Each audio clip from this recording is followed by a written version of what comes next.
Happy Friday, everyone. You have almost completed your first week of the challenge group. For those of you who are doing it for the first time, congratulations. You're probably really sore, and that is okay, and that's normal. For those of you who are returning, you may be just as sore. You probably know more than anybody else the challenge for most people that weekends can present. So we're coming up on Friday. Or it is Friday, we're coming up on the weekend. And I want to give you a few tips just to help you manage the weekend well. The first thing, we all know that phrase, fail to plan, plan to fail.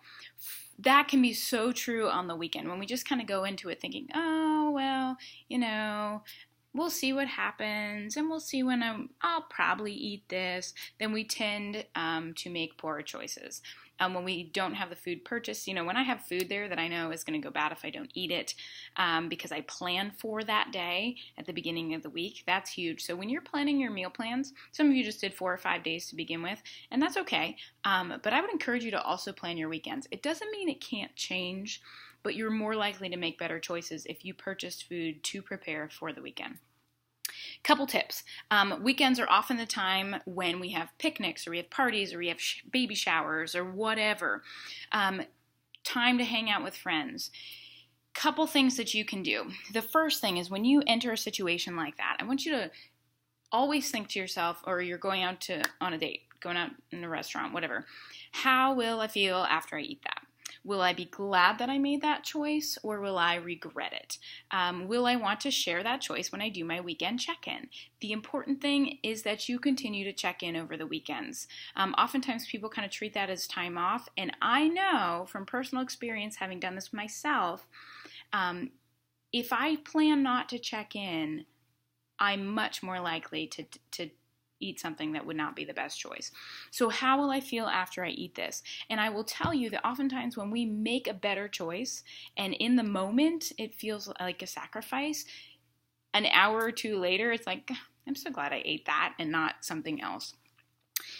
If you're at an event or something like that, look at all of your options first. Scan the options and rank everything from 1 to 10, with 1 being something that you can totally go without, and 10 something that you just look at and think, I can't live without that. And I fill your plate with mostly the healthiest options. And then give yourself a couple bites of a thing or two that are special, that is kind of your 10. That helps you feel like you haven't deprived yourself. But at the same time, I'm getting a little taste of that, but I'm going to fuel my body for the most part with good stuff. You may be surprised at how satisfied you actually feel with the good stuff. If you're going to a restaurant, great thing to do is go look at an online menu and pick your choice out ahead of time. That can make all the difference. And to even say, actually, I don't need a menu, I already know what I'm going to get, that's really helpful. Or tell your date or your husband or your wife or whatever what you want ahead of time so they can help keep you accountable, or your friend, whoever you're with. A good friend or spouse is hopefully going to support you in that decision. If you're doing the 21-day fix, don't forget you actually have an allowance for special treats. The container system, if you haven't used them, then go ahead. We've got, I think, 3 yellow replacement containers, a 4-ounce glass of wine, or a little sweet treat or something like that. Just don't go overboard. One of my coaches said that they plan their treats for out of the house, something like that. So, rather than I'm going to buy a thing of ice cream to bring home, but then you have ice cream for the next couple days, choose to go out for ice cream or something like that. And a good incentive, remember that we will do our weights and measurements and pictures, I would encourage as well, on Sunday or Monday is your day, depending on when you started. So you want to be ready for that. You don't want to go into picture taking time and weight taking time and think, oh, crap, I shouldn't have eaten all that.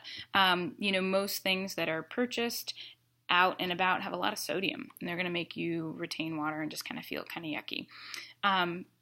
So those are some big tips. If you're going to a party and there's going to be a bunch of junk there, drink your Shakeology beforehand. Give yourself some good fuel. Have something to eat. Do not go starving to those events. Make sure you're drinking plenty of water. That's a great thing. Make sure you get your workouts in first thing if you can. But even if it's not first thing, plan it into your weekend. All of those things are going to help you stay on track.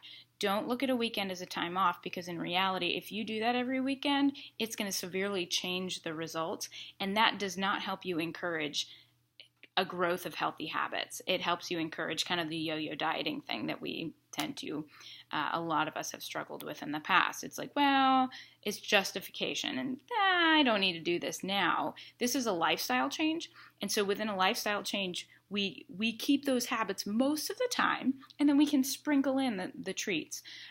Think 80% clean eating 80% of the time. That's going to really help you out.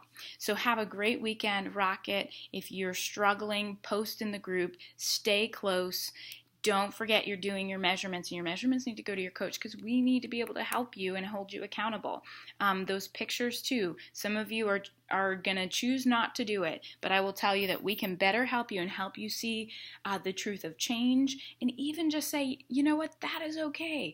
But those are your goodbye pictures. You're sending them away. Even if you don't show them to us, by taking them yourselves, as challenging as that can be, what that does is I got from several people just the realization of, okay, that was an eye-opener. And it's not to make you feel bad. Shame is never healthy. But the realization of, okay, I do need to make this change, and I'm going to feel better about myself when I do. So this has great power. Your weekend can be successful, it can be full of victory, and it can have a treat associated with it, or several. So have a great weekend, and stay close.